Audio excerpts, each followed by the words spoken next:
we did our interview however long ago. What was that like for you?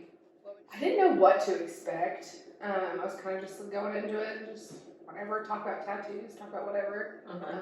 It was very, just kind of like just talking to a friend, just sitting there talking about tattoos and the meaning and life. It was very easy. Yeah. How we spoke about like mental health and everything is just being so open and how people aren't so candid about everything, which I respect. Do what you want to do, but I feel like the more open we can be with each other, the more we realize how similar we are instead of how different we are. But have you had many like opportunities to talk about mental health stuff? Like, okay, I've been in your shoes, I've been there, done that.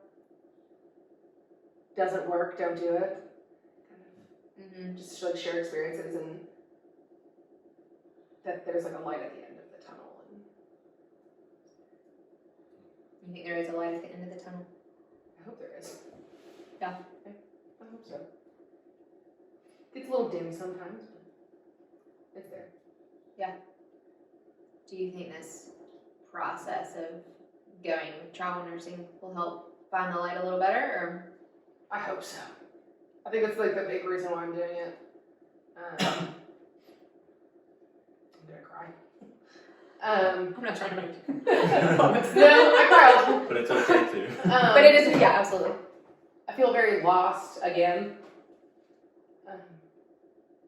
So I'm just trying to figure out everything. What would be your, like, you talk about, like, finding your way, or I remember from our video, our first interview, like, finding home, something feeling like home. Like, in your, like, dream world, what would be home, or what would be, okay, what would make it, like, you'd be able to say, this is my way, this is home. What does that look like? Home would be being back in Toronto with all of my family. Like, family here, maybe back to? Yeah, oh yeah. My siblings and parents moving back home. But finding my way, I feel like just not feeling like I'm in kind of a never-ending spiral where I'll be okay for a little bit and then I spiral down and then dig my way out and then I walk a few steps and then I spiral back down. I just want that to end. So what does it look like when you go back? What is it when you're there that's like, oh, this feels, like, I know being surrounded by family. Just being with my family. But if you want it to be in Toronto, like, being with them in Toronto would be more home-like to you. Yeah, I mean, it would be anywhere if I had, like, my entire extended family. Yeah, we had my grandparents had a giant, we called it the farm. It was just this massive house on a ton of property that we would go, and all of us would just hang out there for Christmas, Thanksgiving, whatever. So, you know, like, I have very vivid memories of, like, Christmas. Like, I remember pretty much every gift that I've opened up there, and my sister, like, smacking the back of her ear off of the windowsill ledge, and like hiding in the leaves and stuff, and like popping out at people. And that would be really cool. That makes me think I've got childhood memories that are great, you know? Like, I think we all have those, and I've had the chance to go back to some of those places, but like, and it's weird to go back, because you go and it's like, weird. This isn't doing it for me like it was, you know? And I've read, there's an author that wrote about the sense of home one time, and he talked about how the nostalgia that's attached to it is sort of something that it awakens a longing in us for home. But then we go there and it's not there. Yeah. And it's not here and it's not there, and we're like looking for this place that we could call home. Yeah. It seems so elusive. Yes. Yeah, it's just like that feeling of just, I feel like being around people that you know. That know you, that would do anything for you, that just know all the stupid things you've done, how you, like, your true self and not just who you come off to be, that kind of thing. Just being around those kind of people. They know it and they accept you. Yeah. And being known and being accepted. Completely different. Yeah, being known and... But when those come together, that's pretty powerful. Definitely. So how will that be then going to Texas?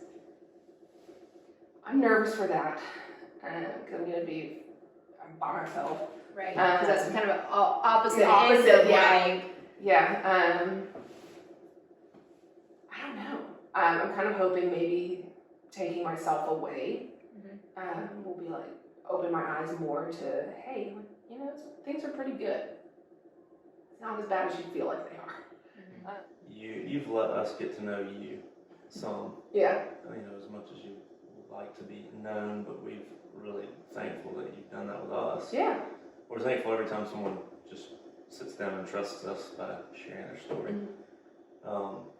So, can we stay in touch while you're gone? Absolutely, yeah. So we check in on you and just see how you're doing while you're there. I would love that, yeah. Okay. That'd be fun. Yeah. It means a lot.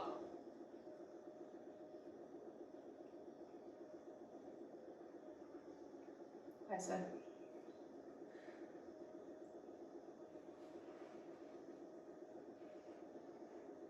It's kind of like self-imposed, but I feel very alone.